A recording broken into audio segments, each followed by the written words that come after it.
Sir sir वो 3 दिन की छुट्टी की अर्जी देनी थी। किस लिए? सर मम्मी को ब्लड कैंसर बताया है, उन्हें एम्स लेकर जाना है। कोई और नहीं है घर पे? नहीं सर, मैं अकेली हूँ।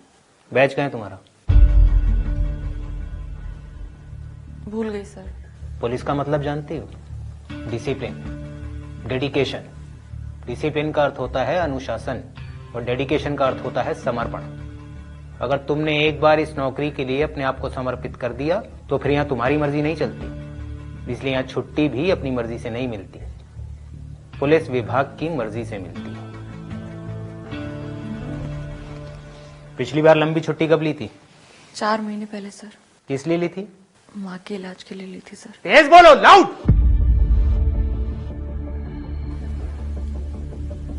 माँ के इलाज के लिए ली थी सर। 4 महीने का ड्यूटी ग्राफ क्या है तुम्हारा?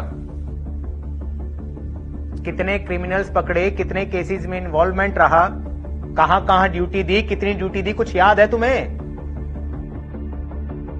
बोलो।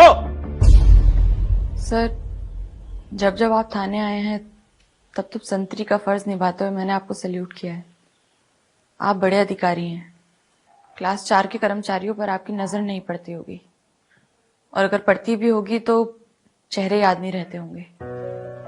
12 घंटे की ड्यूटी में कमरे में आने जाने से मिलाकर 14 घंटे की ड्यूटी मैंने पूरा मन लगा के की है। केस इन्वॉल्वमेंट की बात रही तो मैं अपने थाने से रिपोर्ट लाकर आपको दिखा दूंगी, और रही बात क्राइम की तो आप शायद भूल गए हैं, लेकिन मुझे अच्छे से याद है। बीती 26 जनवरी को एटा में दबिश टीम का सबसे बहादुर सिपाही बताते हुए आपने मुझे पूरी यूनिट के सामने सम्मानित किया था। अब इससे ज्यादा डेडिकेशन कैसे दिखाई जाती है ये ना तो मेरे सीनियर्स ने मुझे बताया और ना ही मेरी ट्रेनिंग में मुझे सिखाया गया।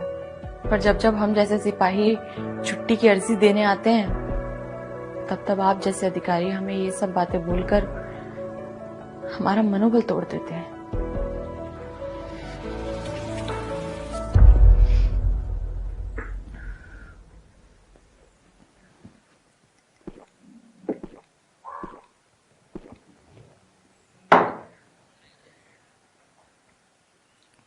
सर ये नौकरी मैंने सिर्फ इसलिए ज्वाइन नहीं की क्योंकि ये सरकारी है। ये नौकरी मैंने इसलिए ज्वाइन की है क्योंकि ये मेरा सपना है। मैंने बचपन में ही सोच लिया था कि बड़े होकर बनूंगी तो सिर्फ पुलिस वाली। मेरी माँ ने मुझे हमेशा मना किया, कहा कि पुलिस वाली से कोई शादी नहीं करता, लेकिन मैंने कभी उनकी बात नहीं मानी। मेरी जिद थी